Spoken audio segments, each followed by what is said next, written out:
दोस्तों, स्वागत है आपका मेरे नए YouTube चैनल पे जिसका नाम है सुमित की कहानियाँ। तो आज मैं लेके आऊँ आपके लिए एक न्यू हॉरर स्टोरी जिसका नाम है हॉन्टेड होटल। दोस्तों, ये स्टोरी लिखी गई है दीपांशु यादव जी के द्वारा, जो कि सुनाऊँगा मैं आपको अपनी आवाज़ में। तो आइए बिना किसी देरी के करते हैं अपनी हॉरर स्टोरी स्टार्ट। 3 दोस्त हर्ष, मोहित और विवेक राजस्थान के एक छोटे से गांव में आए थे। वो लोग अपने काम के सिलसिले से यहाँ आए थे। अपने कारोबार के लिए यहाँ फैक्ट्री डालना चाहते थे, क्योंकि उस गांव में ज़मीन और मजदूर दोनों ही बहुत सस्ते थे। उस गांव में विवेक ने होटल सोलफुल में रुकने का इंतज़ाम किया था। होटल सोलफुल एक छोटा सा होटल था।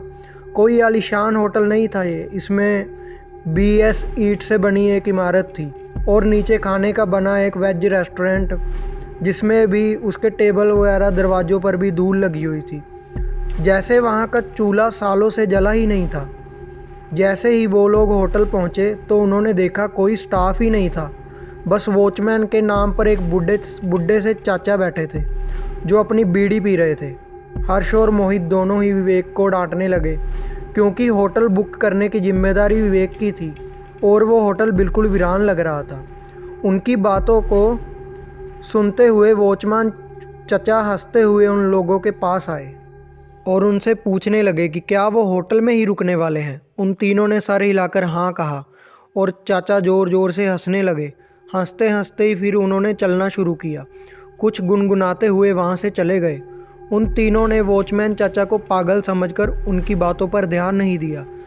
तभी रिसेप्शन पर एक आदमी आया, एक लंबा सा घनी दाढ़ी वाला आदमी। उसने उन्हें रूम की चाबी दे दी। वो लोग ऊपर अपने कमरे में गए। उन्होंने अपना सामान रखा और कुछ देर आराम करने लगे। हर्ष को अचानक प्यास लगने लगी और कमरे में पानी नहीं था। हर्ष जैसे ही पानी लेने कमरे से बाहर निकला, उसे पायल की झंकार सुनाई दी। ऐसी आवाज़ जैसे कोई पायल पहने भाग रहा हो। हर्ष डर गया। उसको ये बात बेहद अजीब लगी, क्योंकि उसको होटल में कोई और नज़र नहीं आ रहा था। अब उसके फ्लोर के लास्ट कोने में पायल की आवाज़ के साथ साथ एक लड़की के हंसने की आवाज़ भी आने लगी थी।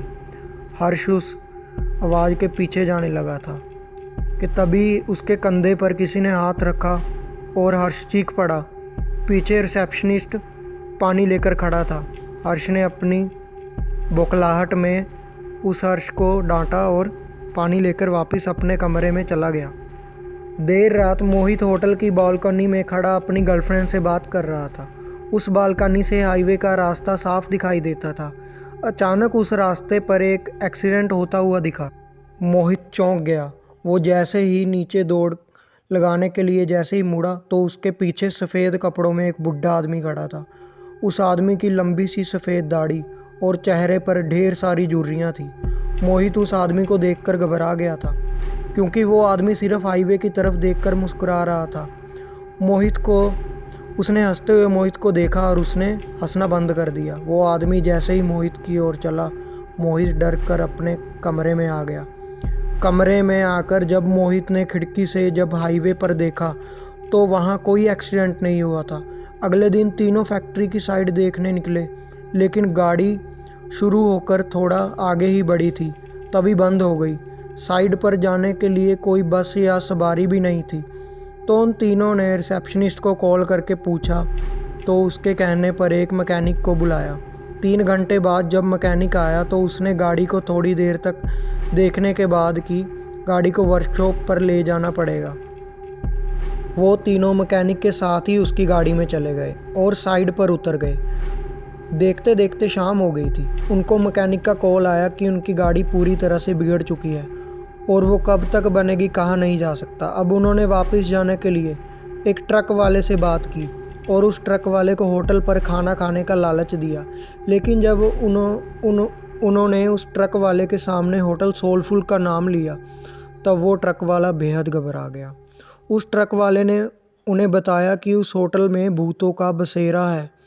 उसने कहा कि होटल सोलफुल एक कब्रिस्तान के ऊपर बनाया गया था। एक नहीं बल्कि 100 से भी ज़्यादा भूत वहाँ रहते हैं और इसलिए वहाँ कोई भी नहीं जाता।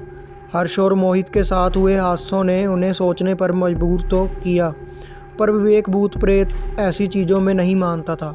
उसने ये बात रफा दफा कर दी और ट्रक ड्राइवर से कहा कि वो उन्हें होटल से थोड़ा दूर ही उतार दे। बहुत मनाने के बाद वो ट्रक वाला मान गया और वो तीनों जैसे तैसे होटल पहुँचे। देर रात हो चुकी थी और तीनों कमरे में आराम कर रहे थे। विवेक भी लेटे लेटे अपने फ़ोन से खींची फ़ोटो देख रहा था, लेकिन अचानक वो उठकर बैठ गया। ऐसा लग रहा था जैसे उसके होश ही उड़ गए हों। उनकी तस्वीरों में उनके ही कमरे में बहुत सारे बच्चे दिखाई दे रहे थे। वो बच्चे शायद उस होटल में बसे भूत ही थे। विवेक का पूरा शरीर ठंडा पड़ गया। उसने हर्ष और मोहित को जब फ़ोटोज़ के बारे में बताया तो वो तीनों बहुत घबरा गए। वो उस होटल के रिसेप्शनिस्ट को ढूंढते हुए नीचे आए, लेकिन उस आदमी का नामो निशान नहीं था। वहाँ उन्हें वो बूढ़े चच्चा बैठे हुए मिले। उन्होंने ये सब उस बूढ़े चच्चा को बताया तो उस बूढ़े चच्चा ने हंसते हुए कहा कि जब वो होटल के अंदर आए थे तो 4 आत्माएं तो उनकी गाड़ी के ऊपर बैठी हुई थी। उन्होंने बताया कि होटल सोलफुल में पिछले 20 साल से भूतों का बसेरा है। जब से होटल बना था तब से यहाँ के भूत होटल में आने वाले को जिंदा वापस जाने नहीं देते। किसी के एक्सीडेंट करा देते हैं तो किसी को आत्महत्या करने पर मजबूर कर देते हैं। होप करता हूँ दोस्तों आपको आज की हॉरर स्टोरी मेरी पसंद आई होगी। और मैं देखता हूँ कि आप लोग मेरी वीडियो तो देखते हो लेकिन मेरे चैनल को सब्सक्राइब नहीं करते हो।